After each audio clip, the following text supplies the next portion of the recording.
Sorry.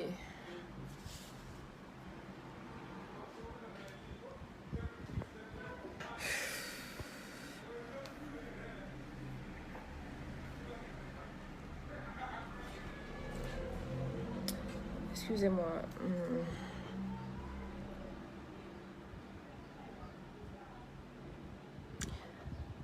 Désolée, hein, mon téléphone a un peu chauffé, donc il fallait que je coupe le direct. Ouais, ça a chauffé. Bon, on attend les autres pour terminer dans 5 minutes peut-être et laisser quelqu'un en intervenant. Je ne vais pas terminer sans pour autant laisser quelqu'un entrer parce que aussi c'est important, l'avis des autres, parfois les recueillir. Alors vous pouvez faire... Je reçois beaucoup de demandes, mais je vais prendre la plus sérieuse. je vais prendre la plus sérieuse. Désolée encore une fois, le direct a... Il fallait que je coupe ça. Il fallait que je coupe le direct parce que mon téléphone a un peu chauffé. Ouais. Mon téléphone a un peu chauffé, quoi. Alors, je vais laisser quelqu'un...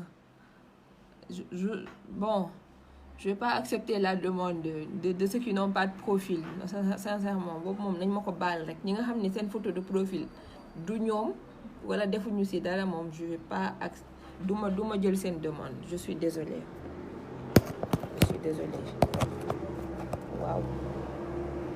Boobu moom da ngeen ma koy jéggal rek. Pour ces xawma nu ma defee direct baax na def naa affaire de kii nag. Je vais prendre 2 personnes maximum pour nous intervenir. Vous pouvez faire une demande. Je vais choisir 2 personnes ku am profil. Ku amul profil lu ma la jël. Profil bu amul photo. Wala ñu def ci ay Mickey genre je prends pas. Astou va pas prendre. Alors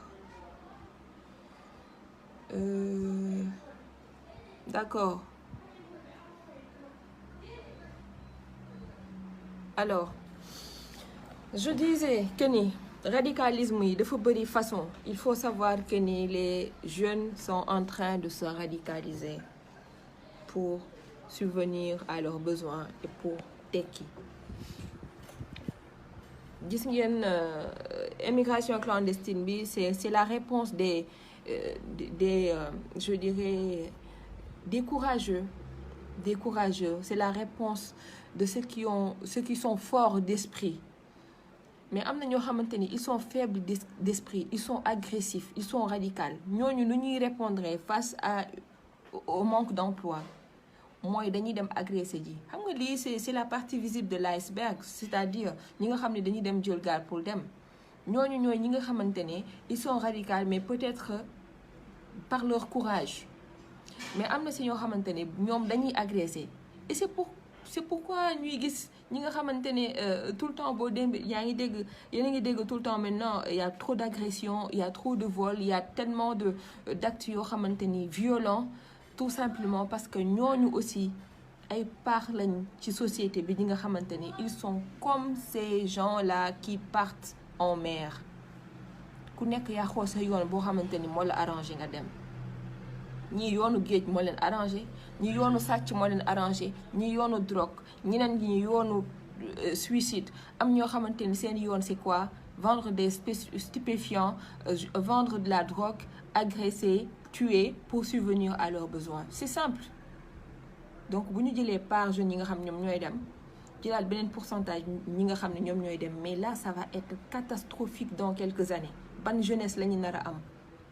L'État du Sénégal ne jug lii du caaxaan lii moo ëpp fuuf importance remaniement.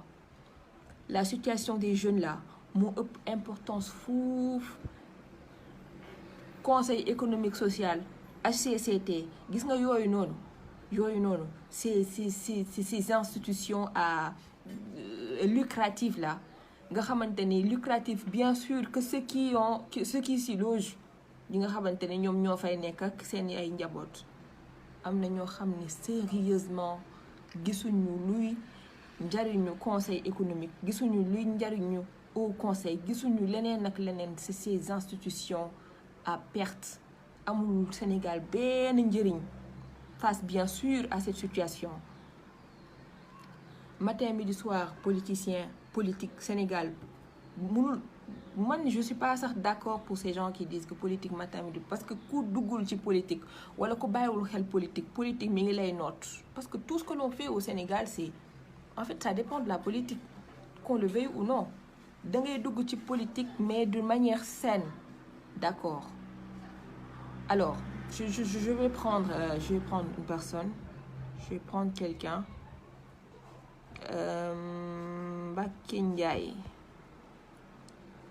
Mbacké Ndiaye, d'accord, je vais prendre Mbacké Ndiaye.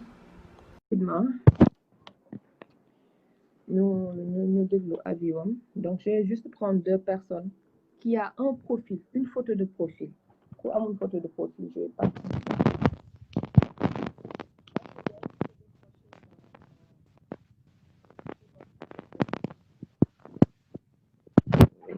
Ñu déglu sa avis rapidement. Allô?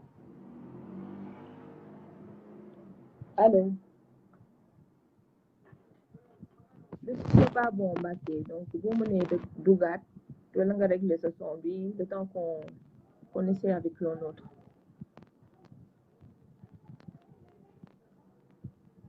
Le son n'est pas bon. Alors je vais prendre une autre personne qui est encore Dembo Cham. Il y a la Misek, je sais pas. Qui encore Mamadou Yaya Dia. Mamadou, donc ñu ngi lay déglu. C'était là defal ci pour qu'on puisse parler. Allô, oui. Alors rapidement nga joxe sa avis ci sujet bi l'immigration clandestine, la recrudescence li tax mu bëri et tout ça boo amee conseil boo jox aussi les jeunes. On vous Ça se écoute. comprend. Je disais que pour moi, ça se comprend. Parce que les jeunes ont perdu d'espoir. Amatuñu benn espoir ci dëkk bi nañu waxante dëgg. Et puis li ko waral mooy les politiques migratoires sont durcies.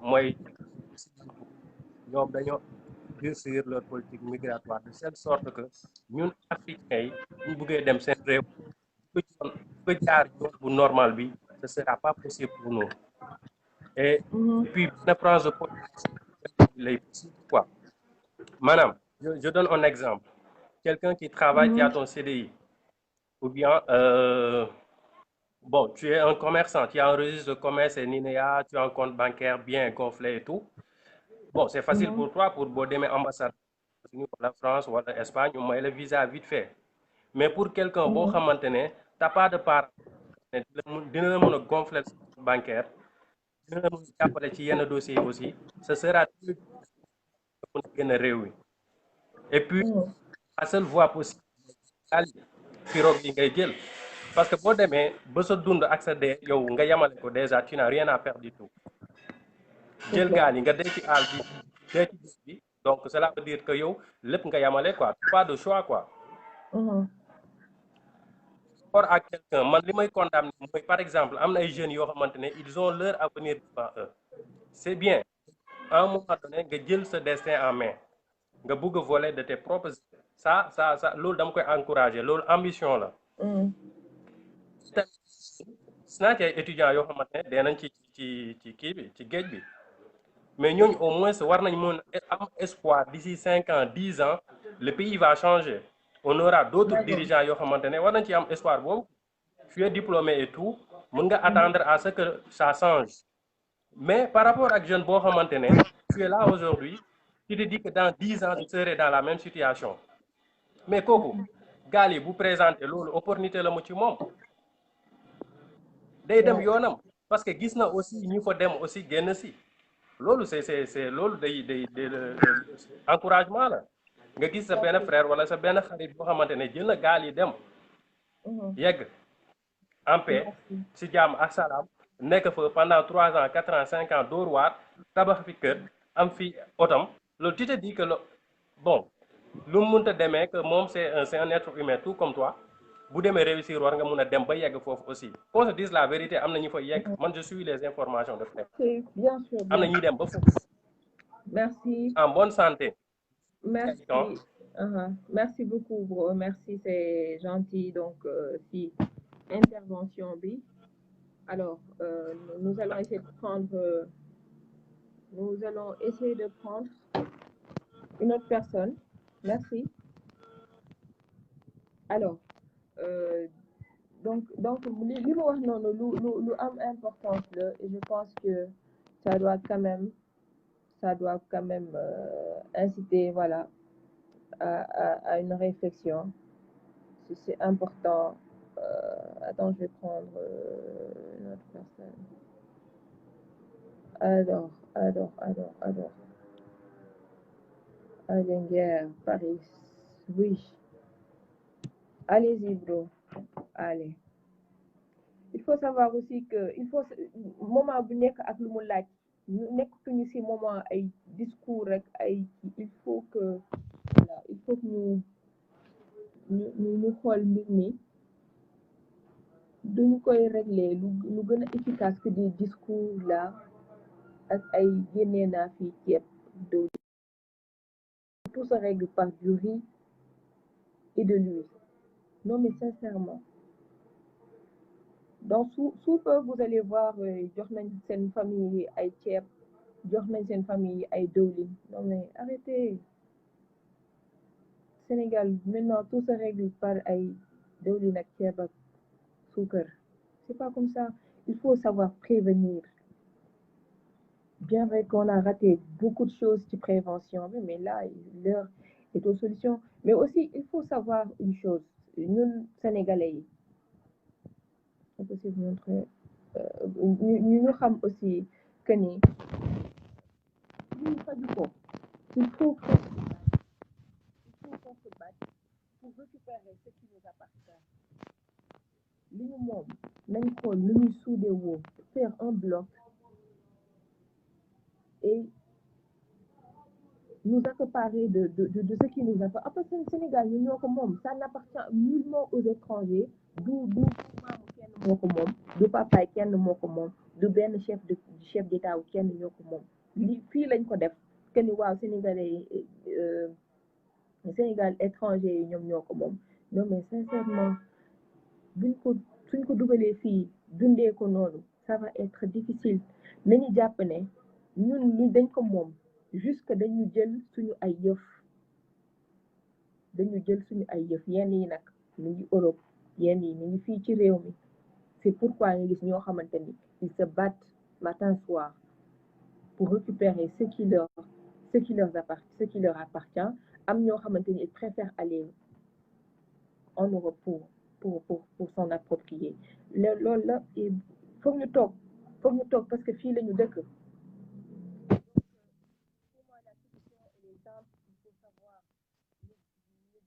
moom nañu jël li nga xamante ni lañu moom surtout criminaliser ce détournement là financement yi nga xamante ni ñu ngi koy def ñu ngi détourner ay financement ñu ngi jël yi nga xamante ni fonds yi moomuñu ko Union européenne daf leen ko jox pour ñu toogloo jeunes yi fii et ça persiste donc je vais prendre un dernier intervenant ñu tàggoo comme la directrice tout à l'heure dafa coupé sama kii bi dafa chauffé alors je vais prendre qui il y en a beaucoup mais je vais faire Mohamed Aïda Sarr ton avis ça compte hein parce que yow au moins été là-bas Mohamed Sarr sa intervention parce que tu vis en Europe yaa ngi fay gis sénégalais yi fay dund lu ñuy daj donc s'il te plaît j'ai accepté ta demande soo mënee dugg nga wax parce que c'est important aussi ñu am témoignage ki nga xam ne mi ngi foofu. Le son est faible. Ah bon, Gérard. Alors Mohamed ñu ngi lay xaar nga nekk suñu dernier intervenant parce que moi yow yaa ngi foofu donc di nga xam la situation qui prévaut là-bas et surtout aussi ñiy dem nañ xam ne Europe jamono ji certes ñu bëri ñu ngi conforté wu par en disant que voilà dañu soxla main d'œuvre, c'est vrai, mais avant ngay accéder ci main d'œuvre boobu lan nga nar a daj. Il y en a qui meurent en mer, il y en a qui vont mourir aussi, qui peuvent mourir, excusez-moi du terme, qui peuvent mourir à l'arrivée et qui sont morts à l'arrivée. Aussi, il faut que ñu bàyyi ci xel bu baax a baax parce que les conditions ne pourront ne pas être favorables, que mu nekk climatique, que mu nekk géographique, que mu nekk les conditions psychologiques, morales, je sais pas, mais sincèrement, en tout cas, c'est compliqué. Alors, Mohamed Sarr, tu n'arrives pas à te connecter, dommage, mais bu ñu amee, s'il y a quelqu'un qui se trouve à l'extérieur et qui est témoin de cette situation, na ma bind ci suuf en commentaire, après faire la demande, j'accepte pour 2 minutes et ñu jeexal parce que j'aimerais quand même ñu nekk foofu def seen témoignage. Donc s'il y a quelqu'un qui nous suit et qui vit à l'étranger, particulièrement fële France, comme nekk France, Espagne et tout ça, nañu def na ma bind déjà ci suuf pour que je puisse voir son commentaire et accepter sa demande. Nous dem si rapidement parce que déjà timis na et puis il fait un peu tard. Alors voilà.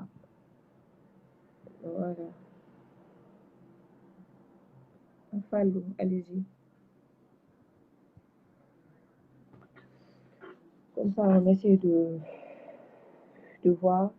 Et phénomène bi aussi, il faut que ñu xam ne Fallou ñu xam ni lan moo tax mu gën a yokkaat nii loolu aussi nañ ci bàyyi xel bu baax a baax waaw su yokkee rek c'est parce que y a un contexte de crise économique lu bëri ñuy migrer dañuy wax ne parfois ay conflit moo leen di migrer loo ak yeneen mais du yoon du conflit bi c'est une crise, c'est 2 crises, sanitaire et économique. Sanitaire bi mënuma jàpp ne loolu la parce que contexte sanitaire bi génn loowul kenn Sénégal muy conflit muy santé génn loowul kenn Sénégal di la dem loo bitim réew. Donc ce qui veut dire que contexte économique bi ñu nekk moom moo dur, c'est pourquoi les gens sont en train de partir. Il faut l'admettre, il faut savoir que c'est ce qui en est et trouver des solutions. Instant bi, il n'y a pas de discours qui tiennent. Il faut savoir que les solutions sont importantes, surtout ci jamono bi fi ñu dugal xaalis bi nañ ko génne. Waaw, loolu moom faut savoir. Fallou, on vous écoute. Bonsoir. Oui, allô, oui, ça va, soxna si nañ def waay. Bien, merci. Oui, ça va bien Astou. Oui, maa ngi Bien. doon déglu sensibilisation bi et tout. Bon, moo taxoon ma bëggoon dugg quoi pour participer si quoi. Allez-y, faut de Parce que man bon, waaw, j'en sais quelque chose parce que man maa ngi fii île de Canaries quoi. Fi nga xam ni fa la île bi kii di waaj xam nga. Maa ngi fii presque fii laa nekk pendant presque léegi ma 8 ans ou 10 ans quoi. Yow si Gis gaal naa bi la affaire. jaar parce que y a tellement de jeunes qui m'ont interpellé suite à la publication pour dire que ñoom si gaal bi la ñu jaar ba egg. Donc je sais pas si c'est Non, votre cas ou pas. jaaruma ci gaal à vrai dire. waaw mais lan dama ñëw voir li nga xam ne moom wax waaw bon parce que bon ni ma ko gisee nii ça c'est-à-dire pour au moins pour sensibiliser les gens aussi man bon sama li ma njëkk analyser parce que toujours damay suivre direct yi fii ak du télévision yi fii espagnol yi. D'accord. Débat bi ñu ciy def mooy que ñu débat bi ñu ciy def mi mooy c'est juste une sorte d'exploitation là quoi. Parce que l'autre jour maa ngi seetaan benn émission internet rek espagnol bi ci def benn débat que ni ñoom ñoo bàyyi gars yi ñuy dugg Sénégal ñoo bàyyi gars yi ñuy dugg parce que il dafa seet dañu Espagne dafa nekk en crise waaw parce que instant dafa nekk en crise te gaal yi bu ñu duggee Union européenne da leen di fay parce que la preuve en est que gaal yi su wàccee la première chose à faire dañ leen woo caméra yi gars yi filmer leen ñu daal leen di jël yóbbu leen ci dans les hôtels xam nga après bon pour faire attention à Union européenne bi parce que instant bi Espagne jox na leen xaalis jox Sénégal aussi xaalis man mi may wax ak yow nii bon je pense que y a 2 ans 1 an avant 2 ans 1 an 2 ans am na gaal bi fi ñëwoon bi police nationale bi leen arrêté ba pare après dañ leen yóbbu ci police bi dañ leen a bàyyi ni leen kenn ku ne foo bëgg a dem nga dem fa man personnellement man maa doon jël sama oto di leen jël di leen yóbbu kër Sëñ Touba mais boobu jëluñu benn charge si ñoom dañuy police ku am foo jëm rek demal mais instant bi comme gars yi dañoo soxla xaalis et tout moo tax gis nga booy am naa vidéo et après mën naa la ko passe da leen dugal ci ay hôtel xam nga mettre leen dans des bonnes conditions pour se faire de l'argent parce que marine espagnole bi mi ngi Sénégal bateau bu fu bëgg a départ mais dañuy utiliser sénégalais yi pour xam nga pour am ci xaalis loolu mooy dëggantaan loolu noonu la demee quoi kii na bon déglu nañ c'est important aussi savoir les dessous parce que bu jékkee rek affaire yi rek am recrudescence nii comme ça il serait bien aussi parfois il faudrait ñu xool qu'est-ce qui est à l'origine bien sûr de cette recrudescence et merci Fallou donc pour la participation ñu jël Mohamed d'accord merci beaucoup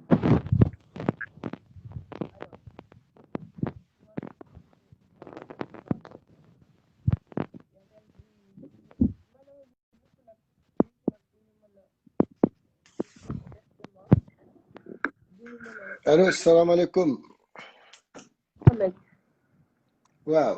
soxna si ça va na nga def. ça va et toi je vais bien merci. alors gis naa émission bi. bon assez rapidement man j'aimerais juste intervenir sur 2 cadres. Ça va pas durer assez longtemps. En fait j'aimerais déjà qu'on prenne conscience de la situation que ceux qui prennent ñiy jël gaal bi di ñëw France. ban situation la ñuy dundee. ci yan conditions la ñuy nekkee. ak lan la nga xamante ni lan lañ mën def mën nañ toog Sénégal résoudre ko. Il y a 2 choses. Le dernier intervenant tout de suite parlait du fait que l'État verse de l'argent, enfin l'Union européenne verse de l'argent aux pays, etc. Mais faut savoir aussi qu'en Afrique, on a le système de l'AFD, l'Agence française de développement, par exemple, entre autres, où les Sénégalais peuvent avoir leur projet, même chaque année, ça le gouvernement. Je vais accepter. Bambaka, demande, je vais accepter. Oui, allez-y. Vas-y, Mohamed. Donc je disais, il y a pas mal de choses à maintenir. Les Européens l'ont mis en place pour que gars aient baigné de gal. Mais bon, il y a des systèmes AFD, Agence française de développement, ce projet, aussi. Et c'est des milliards et des milliards de francs CFA.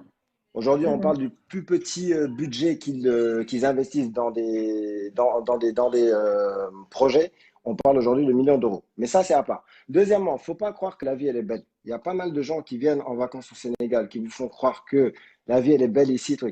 Fille, am na benn réalité bi dafa metti ñi am kayit déjà xam na metti si ñoom ñi amul kayit man je parle en connaissance de cause am naa fi ay nit ñoo xamante ni amuñu kayit ils dorment 3 heures par nuit et encore des fois ils sont entassés dans une petite chambre ils sont une dizaine voire une quinzaine dans un 8 mètres carrés ils font des quarts ça veut dire que dañuy kenn ki day tëdd de minuit à 3 heures du matin 3 heures 6 heures yeneen ñi tëdd gars yi dem uti liggéey li ñuy yónnee seen njaboot yi dañuy alterner voilà mais en fait sutura le gars yi di dundee ngor moo tax ils vont pas appeler leur famille et leur dire maa ngi ci lii maa ngi ci lee ils ne vont pas le faire il faut qu'on évite de penser que tout est rose moi c'est juste ce que je veux dire si on a la possibilité de venir en France ou venir en Europe ou aller aux États-Unis on peut le faire mais faisons-le dans les règles évitons de prendre la mer parce qu'on ne sait pas xamuñu la moo ñuy dal ci bi boo ñëwee doo xam loo fi fekk boo ñëwee def lépp ñëw egsi on te renvoie beneen gars qui lay donne donc évitons ce genre de choses man c'est juste ce que je voulais sur ce point-là sur lequel je voulais intervenir xam naa je vais laisser la parole aux autres parce que am na ñeneen ñu bëgg a intervenir merci Mohamed merci beaucoup à plus ciao donc Bamba je pense que yow yaay tëj kii bi Bamba Ka donc voilà boo duggee rek nga résumer rapidement alors J'insiste sur les solutions. J'insiste sur les solutions aussi. C'est important bu ñu jeexal ñu xam leen luñ ci téye mooy que ne fii suñu dëkk la ñu ñoo ko moom. N'acceptons en aucun cas que des étrangers viennent nous piller. N'acceptons en aucun cas que des étrangers viennent nous l'accaparer. Suñu dëkk la ñoo ko moom. Posons des actes yoo xamante ne day wane que ne ñun on est prêt à reprendre notre économie en main. lu ñu toog fii di wax économie atterri na fii croissance bi dugg na fii génn na fii alors que les populations souffrent. C'est inadmissible ñun ñoo moom suñu dëkk bu ñu bàyyi benn étranger ñoo si dëkk bi duñu dicter leur loi. Impossible et il est hors de question ñu war ko nag donc c'est pas en allant en Europe wala jël suñu gaal bi dem te noonu lañ koy fajee ku ci nekk sa pays nga war a toog boo bëggee voyager nag dem pour séjour d'accord c'est permis mais quant à mu jaral la dañuy dugg ci géej di rey sa bopp di risquer ce n'est pas la bonne solution suñu dëkk ñoo ko moom nañ ko jëlaat en main man c'est ça en tout cas ma solution et surtout fonds yi je vais insister ces fonds de financement là bonjour Bambaka ñu lay déglu jeexal waa asu maa ngi lay nuyu ñu ngi lay fay bu baax fan nga nekk ban pays man maa ngi Espagne d'accord yow je pense que donc yow tu es mieux placé pour wax ñu réellement naka la mbir mi demee yow bi nga ñëw gaal nga jël wala c'est pas waaw man moom clandestin moom mën naa ni man moom clandestin moom kenn gënu ma ko maîtriser laa parce que man dama yaraax laa dëkk léegi en 2006 ñun fi ñu dëkkoon noonu suñu koñ ñi féete woon mag comme suñu kër rek samay ñetti mag dañoo demoon en 2006 ci gaal bi waaw si gaal yi àgg si jàmm léegi loolu di dox ba 2012 non du tout Abdoulaye Ba non du tout oui ma ne ba 2012 si la yoonu Maroc commencé ubbi xanaa xamoo Sénégal dañoo xamul lenn dañu xam ma ne Sénégal dañoo xamul benn affaire waaw mooy lan wax ñu ko rapidement maanaam gis nga ñi dem Maroc di jàll si gaal yi pour ñëw Espagne fii ak ñi dee si Maroc billahi moo ëpp fuuf nit ñi li ñuy wax nii man Maroc laa jaar 2017 yow ak combien de personnes yéen a nekkoon ci gaal bi ñaata ñoo ci dee ñan nga gis ñoo xam ne ba tey yaa ngi en contact ak ñoom mu lenn la ñi ngi ci situation bu stable am na samay morom nii rek instant bi yu fa nekk nii Maroc Tanger di dund lu metti bi mu doon dund dañuy nekk ci àll la ñuy nekk pendant 1 mois àll ngay nekk doo génn ndax boo génnee militaire yi ñu lay jàpp kon ñu ngi ci camp yi ñu leen di retenir foofu ba tey c'est abris de rétention là non bu dee Maroc kay da ngay làqatu bu dee foofu noonu te foofu Maroc moo ëpp ay sénégalais yu clandestin téeméeri junni yoon que sénégalais yi ñuy wax fii ñoo dee ci ndox mi d'accord maintenant yow boo doon wax ni cause bi lan man rek yow mi nga xam ne yow yaa dem ba jël gaal bi yow lan moo la poussé ba nga jël gaal bi dugg si pour dem Espagne waa déggoo mooy li ma la wax nee naa la ñun dañoo dëkk benn maanaam dañoo dëkk yaraax maanaam dem géej lañu xam te yow gis nga géeju Sénégal léegi nu mel ouais da nga jékki-jékki saa yi nii rek toog sa benn morom ñu ne la bàyyi diw de dem na Maroc démb dugg na egg na nga toogaat ñu ne la diw de dem na Maroc démb àgg na noonu lañ def man nii rek am naa plus de 15 boy yoo xam ne ñoo bokk même groupe ñoom ñëpp instant ñu ngi fii si Espagne bi yàlla xam na ko d'accord léegi yow lan ngay wax que yow jàpp parce que lan mooy nga xam ne am na ni toog fii tekki wala ñu dem ñu jaar def comme yow waaw mais yow asu yow Sénégal man Sénégal bu ma fa mosaan nekk su ma déggee nit ko naan ma toogal sax man damay dal sa kaw ah bon Sénégal nu mel nii ñëpp ko gis Sénégal politiciens yi ñoo téye xaalis nit ñi def lu leen neex ku génn pour naqarlu sa soxla ñu jàppale tëj la ci kaso bi mais loolu yow da nga naan man bàyyi ma dem lu ma am jël parce que xam nga ñun tamit suñu société dafa metti ndax da ngay nekk ak ay nit ñoom ñu am yow boo amul yow da ngay sonn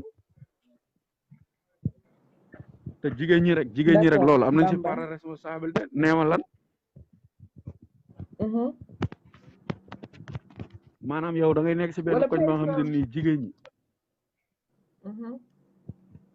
da ngay nekk ci benn koñ boo xam ne nii rek yow jigéen ñi yow dañuy jël ñi nga xam ne ñoo nekk fii aj leen fa nga xam ne ñi nekk foofu noonu ñoom jàppewuñu leen dara loolu yëpp ci cause bi la bokk mooy pression sociale c'est-à-dire dañ naan sa morom diw moo def lii émigré yi moom la ñu gën a jox seen cër ñoom la ñu gën a valoriser parce que ñoo gën a ñi nga xamante ne ñi ngi ci koñ bi di taxawaalu amuñu métier amuñu liggéey se comprendre mais bon lépp conception la rek lépp conception la lépp aussi tolluwaay la parce que am na ñoo xamante ni ak lu ñu dégg loolu jamais au plus grand jamais ñu jël gaal dem tout simplement parce que ñoom jàpp nañ ne réussite daal fu nekk lay jaaree ba mu def ci loolu ultime décision la loolu mooy problème bi gis nga man mi 2018 sama jarbaat dafa desoon si yoonu lii bi sama jarbaat boo xam te ni sama jarbaat moom sama doom mag la mais teewul si période boobu noonu la sama passeport génni man si laa demee Maroc 2016 tamit am na 11 personnes yoo xam te ni ñoo bokk même koñ ñaar ñi ñoo doon ànd ñoom ñëpp 11 personnes yëpp si ndoxu Maroc bi lañ dee. alors merci. mais lii dee Maroc. bañ la retenir longtemps. waaw yow ñoo far yow nekkal si jàmm rek. ci beneen am na solo trop. waaw ok ñoo far merci beaucoup. ok merci beaucoup. alors merci à tout le monde di jégalu bu baax ci direct bi daggoon sànq donc pour ñi nga xam ne ñi ngi doog a rejoindre direct bi. Il y a eu 2 directs donc voilà dafa daggoon pour des problèmes de connexion alors merci en tout cas ci seen teewaay voilà donc maa ngi remercier tout le monde ñëpp nag mënuñu dugg malheureusement mais en tout cas merci beaucoup di leen rek dellu waxaat ne dëkk bi ñun ñoo ko moom c'est à nous de le construire et pas aux étrangers donc Sénégal bu ñu accepter ñu koy jaayal wala ñu koy confisquer ñuy dem di xooli feneen ça nous appartient et donc encore une fois luttons pour bien sûr récupérer tout ce qui nous appartient. Merci, au revoir et passez un très bon week-end.